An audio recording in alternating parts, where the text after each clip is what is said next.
You have to have this humility and remind yourself that it's possible that the human brain is just as far away from perceiving the way the universe really is as a grasshopper is perceiving quantum mechanics. We are not some be-all and end-all of perception. The universe was not designed, not built, to be comprehensible to the human mind.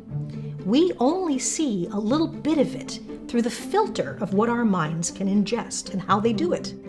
And so we think that there really is such a thing as space and time. We actually think that there's a past, present, and a future, when in fact there may not be.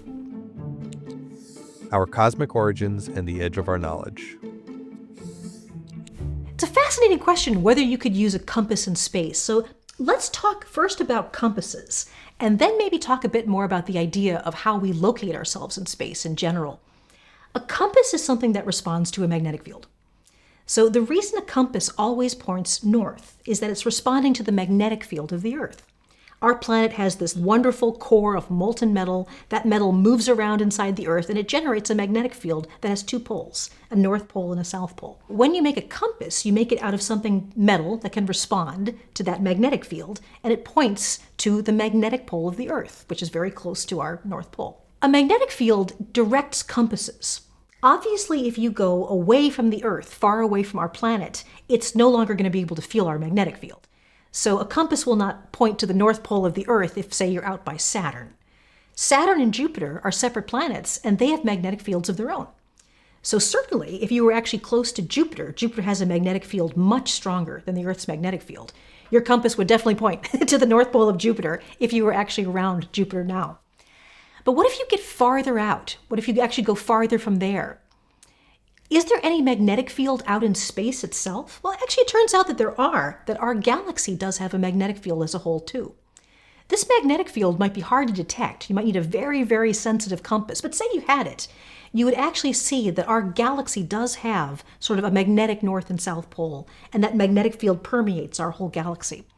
With compasses, you could actually at least find out where the north and south pole of another planet is, the north and south pole of a star. A star has a magnetic field too, even the north and south pole of a galaxy. That's responding to a local magnetic field. But then it kind of begs the question, how do you find your direction in space that doesn't involve a magnetic field, out between the galaxies where really there's no detectable magnetic field at all? Everything is moving. There's nothing to say, this point is still, and this is the reference point we're going to use, and everything moves according to that point. We're moving around the sun at about 66,000 miles an hour right now. The sun is moving around the galaxy, around the core of the galaxy at about 500,000 miles an hour. We are actually falling gravitationally into the center of a cluster of galaxies at about 1.5 million miles an hour. That's just when we say relative to what? Relative to the sun, relative to this group of galaxies.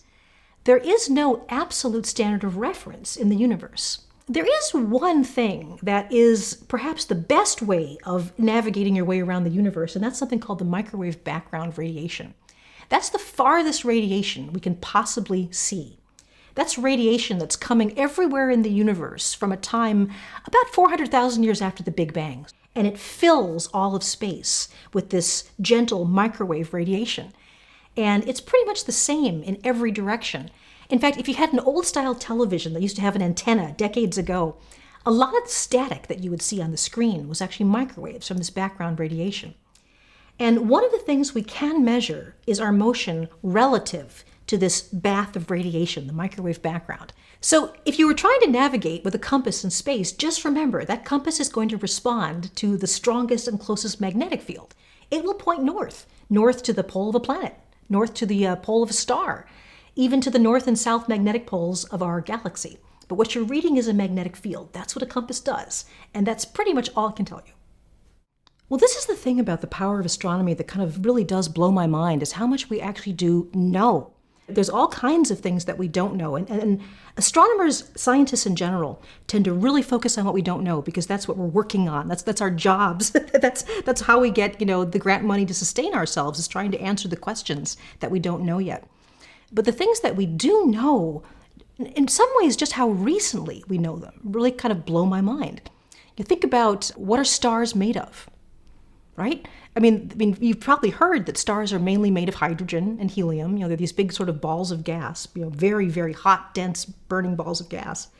But how long ago did we know that? It was actually really not until, times like the 20s or 30s that a young woman named Cecilia Payne, working at Harvard, wrote a PhD dissertation pretty much proving they had to be made out of hydrogen. It was a graduate student, a woman graduate student. At the time, the idea was that the sun was probably something very much like the Earth. It was like a big rock. And if you have a rock that big, and this is true, there would be so much gravity pushing it together that the temperature of the rock would be very hot. So, the temperature of the surface of the sun is round about 10,000 degrees. And if you had a rock that big with that much gravity pushing it together, it would be that hot. But it would only be that hot for probably a couple million years. And the neat thing was, around about the late 1800s, was Charles Darwin, who had been looking at things like evolution, the strata of rock like the Grand Canyon. And he sort of had this feeling that millions of years certainly was a long amount of time, but he didn't think it was long enough for the changes that he saw in the Earth itself. The prevailing idea, and this was a problem, is that the sun was basically a big Earth. Gravity, just the contraction of gravity was making it hot. It would take millions of years to cool off. It turns out that wasn't it at all. It was actually made of hydrogen, the lightest substance in the universe. But now you have so much gravity crushing together the hydrogen, making the interior very hot, millions of degrees hot enough actually to start a nuclear fusion reaction. And that can last billions of years. Certainly one of the biggest misconceptions is that people think that scientists feel that the Big Bang came out of nothing, right? I mean, how did all of this energy and all of this matter that made up the universe, you're saying it just came out of nothing? No, I don't think any scientist actually believes that. The problem is, when you think about the condition the universe was in at that point, where, take our observable universe, right? You can look from one side of the universe to the other, back 13.5 billion light years or more. All of the stuff that we see was actually compressed into a space smaller than an atom, a volume smaller than an atom. We don't have the physics that describes how that would work. That is so much mass, so much energy in so little volume. At this point, there wasn't even mass, just basically pure energy. That right now, our physics doesn't go there. As we get a better idea about how gravity works under very extreme circumstances, huge energy densities, we may have some idea what set off the Big Bang, and possibly what came before the Big Bang. And even that word is a little bit difficult when you start talking about the Big Bang, because the Big Bang, we believe, was the creation not just of space, but of time. Whatever state the universe was in before the Big Bang probably didn't have time as we perceive it either. Space and time appear to be some kind of a consequence of the later expansion. So how do you describe something that doesn't have space and time, that has huge amounts of energy and tiny little volumes? We don't have the physics. It's not that we will never know this, but right now we don't have any way to describe it. Now, another major misconception about the Big Bang is that the universe before the Big Bang was small. Okay, now didn't I just say that everything we see in the universe was probably contained, less than the volume of an atom? Didn't I just say that? Well, the thing is, I know every scientist understands that we cannot see the entire universe right now. And that's because there's such a thing that we quantify as the observable universe. The universe has existed, we think, since the Big Bang, about, say, 13.8 billion years. So as you look farther and farther out into space, you necessarily have to look back in time. If something is 1 million light years away from you, like the Andromeda Galaxy is about 2 million light years away, the light that you see through binoculars tonight as you look up at the Andromeda Galaxy left 2 million years ago. You're seeing the Andromeda Galaxy as it was. So today we actually have telescopes that are so powerful, they can see back to a time about 400,000 years after the Big Bang. That's amazing. We can see so far away in space that the light has taken that long to get to us, nearly 13.8 billion years. And when we look back to that time, the universe looks very different. For one thing, it's very hot. It's actually about as hot as the surface of the sun. And it's so dense and hot that we actually can't see any farther. Literally, in any direction you look around the sky, anywhere you look, if you look to that distance, you see the universe as it was at that time, 400,000 years after the Big Bang, and everything becomes just hot hydrogen gas. So I know this is kind of a strange way to put it, because we're talking about before the Big Bang, there may not have been space and time the way we think they are today. But whatever it was before the Big Bang, whatever was there was a tiny little part of it, a tiny little volume that expanded to become the universe we see today. But that little bit wasn't the whole universe. We don't know yet how big the original universe was, all of it, before the Big Bang happened, before something changed to make it expand and completely change its form. So the universe before the Big Bang didn't have to be necessarily tiny. It actually could be infinitely large. Because of that, we have no idea how big the universe is, what shape it has. All we can see is a tiny little bit of it. Think about my arm being the universe before the Big Bang, in some kind of state that we can't even describe through modern physics. The entire observable universe that we can see now used to be a tiny volume of it, maybe an atom in my arm. One atom expanded and became the entire observable universe that we see. But that's not the whole universe. There are trillions of atoms in my arm. Each one of those could expand to actually be its own entirely observable universe. So we can't tell yet how big the universe was before the Big Bang, or even what shape the universe is, because all we're seeing is a tiny little bit of it that expanded to become everything that we see. But that's not the whole universe. That's our observable universe. There's far more out there than what we can see. One of the most common questions that I'm getting from the public these days is our universe a simulation? I think that one of the things people are thinking about is they've heard the term the holographic universe. And this is indeed a very powerful and increasingly popular idea in modern physics. But it's a little bit unfortunately named. And let me sort of take you through this. This all started a couple decades ago when people like Stephen Hawking and others were trying to figure out how a black hole really works. We know black holes exist. We actually observe them from a distance very routinely. But the physics of how they work never quite worked. They appeared to violate some pretty important laws of physics. The universe doesn't like to lose information. A particle has a charge. It has a spin. There are all kinds of things you can say about an elementary particle. But when it falls into a black hole, the only thing that seems to exist anymore is mass, the gravity that particle had. What happened to the information about its charge? Can you ever get that back? As people began to do the mathematics of it, they noticed something very intriguing, that everything seemed to work much better if you assumed the black hole was two-dimensional. Now, black holes are actually three-dimensional objects. A lot of times they're portrayed kind of as things going down a drain, but basically you have a sphere, which is the point of no return. Gravity is so intense around a black hole that if you get anywhere this close, you never come back out. That's the event horizon of a black hole. So instead of assuming that it is a sphere around the black hole, it all started to act like it was a two-dimensional surface. Something that was three-dimensional became much more understandable if it was two-dimensional.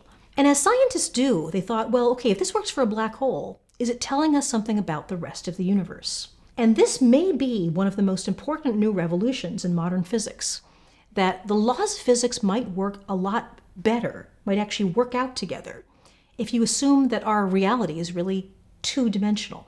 You look around, there seems to be more than two dimensions in space, and there's time. How would that work? The example of a hologram came up. I still remember being at a hologram museum back in the 1980s, and the holograms were really new and really exciting. The idea that a hologram is made out of just a two-dimensional block of film or a block of glass, but it seems to be three-dimensional when you look into it. And even more than that, I remember this one hologram that was put on a pedestal, and as you walked around the hologram, somebody appeared to move inside and wave at you. If you were looking at the hologram, there appeared to be motion and even time, all embedded in just this two-dimensional surface. That's what they mean when they say holographic principle. It doesn't imply that anybody made a hologram, or that we are part of a projection that somebody, some evil genius, is projecting reality on us. What the holographic principle really is the universe may store energy in a way, and information in a way, similar to a hologram. If that's true, and we really are embedded in this two-dimensional universe, that has some pretty amazing repercussions. It probably means that every point in time exists at once. That, our idea that things are changing and that I'm moving right now and time is flowing in one direction, that's probably the same as somebody just walking by a hologram and having the perception that the image is moving. It's probably not real. The amazing idea is that the extension of space itself and time actually flowing may not be real, intrinsic parts of the universe. They may be some way that we perceive it with the human brain, but in fact there's an underlying reality where that is not true. We say that these are emergent properties. It's not the real story. A hologram doesn't really move. A hologram is not really three-dimensional. But it seems so through our perception. That's an amazing idea, that the entire universe exists all at once as some kind of surface of information.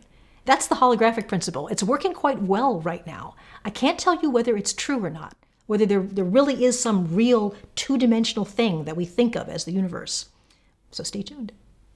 At the time that Darwin was doing this, I think there was sort of this argument between like biblical people that said the Earth was a couple thousand years old, and then the scientists said, oh, no, it must be millions of years old. One of the things about being an astronomer is you throw around very, very large numbers all the time.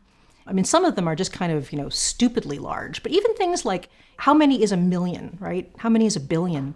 The human brain, I don't perceive that really any better than anybody else. The human brain just doesn't go there.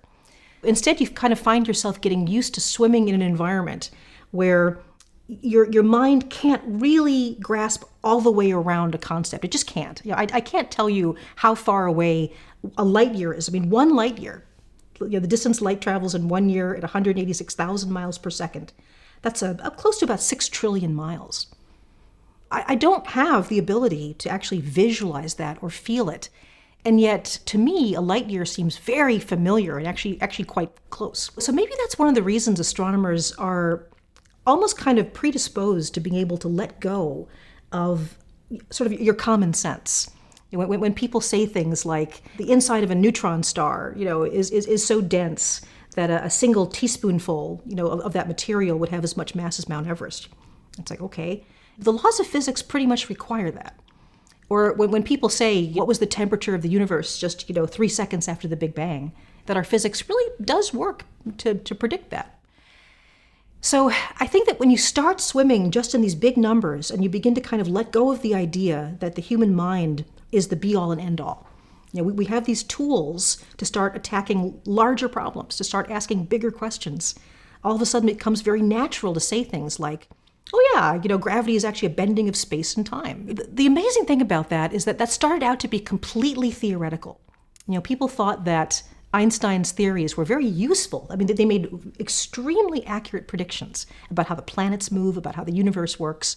But was there any really reality to the fact that space and time could bend? I mean, literally the space in front of me, the space and time around me can change and bend, even have a direction to it.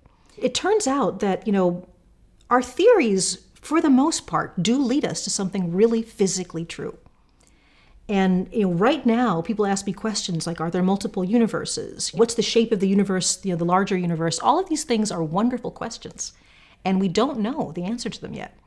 But I have a feeling that it's not just wasting time. I think some of these stranger theories will bear themselves out over time. We just need to wait. Right now, I think it's a little bit too soon to follow them all the way into the rabbit hole. Let's say that there were many, many multiple realities. Well, how would physics work? How would this work? It's still too much conjecture for me to invest a huge amount in it. I still remember, it's only 2,000 years ago and less that you had people like Aristotle who were brilliant. And they came up with this idea that all the planets had to follow perfect spherical orbits around the Earth in the middle, and they were on these crystal spheres that somehow moved. And people all the way up into the Renaissance were trying to figure out how those crystal spheres could have worked and how they were supported. Well, it turns out there weren't any crystal spheres. There's always a bit of me as an observational scientist that says, take everything with a grain of salt for now. Oh, Aristotle had this elegant, wonderful system. People loved it until the Renaissance, right? It's just that our observations didn't bear up with it. And it was so beautiful, people hated to let it go. But unfortunately, that's not how the solar system works. Definitely pursue these questions, but I'm not sure I'm ready to dive all the way into any of those rabbit holes quite yet. I love to think about them, but I think it's probably a little too soon to follow them ultimately to where they might go. So people today have all these wonderful questions that modern physics is leading us to. Questions like, are the way we perceive space and time real? That's even 100 years old. Albert Einstein said that space and time could be bent. Time itself could stop. Then there are things like the holographic principle. Is it possible that our whole universe is some sort of embedded information structure on a two-dimensional surface? These are amazing ideas, and they may turn out to actually have some physical truth to them. We're not really sure yet. But sometimes people say, well, are you scientists just absolutely crazy? How is it that you so blithely get rid of the idea that time has a direction or that space is real? One of the things you have to very deeply accept to be a scientist is that your senses, the human brain, is just not the best instrument to perceive the entirety of the universe. Let's take a simple example. There are many, many colors of light, energies of light, that our eyes are not sensitive to. There are things like gamma rays and X-rays, ultraviolet light, radio waves. Those are all just different colors that our eyes don't see. The universe has colors that just weren't built for the human body to perceive. And when it comes to a mind, a brain, think about some of the incredible creatures all around us. Think about a grasshopper, a marvel of evolution. It has a brain, it has a central nervous system. But could you teach a grasshopper quantum mechanics or general relativity? Could it compose a symphony or write a novel? It just can't. A grasshopper's brain just doesn't have the complexity to do that. A grasshopper doesn't perceive those things. What about a bacterium? A bacterium doesn't even have a brain, but of course the majority of life on Earth by mass is still bacteria. When Galileo was around, the idea that the Earth had to be the center, God made it so. God must have put the Earth in the center. But then it became proven that the Earth went around a larger object, the sun. And I think almost more beautifully, one of my favorite observations of Galileo is that when he invented his little telescope, he looked at the sky and he realized that there were stars in the sky you couldn't see with just the unaided human eye. There were stars up there that we were unable to see unless you looked through a telescope, a piece of technology. And the question was, why would the universe do that if the universe was designed for us to see and us to perceive? Why would there be things too far away and too dim for us to see? Why are parts of the universe so strange and so incomprehensible and make so little common sense? Honestly, why should it be any other way? Want to support the channel? Join the Big Think members community where you get access to videos early, ad-free.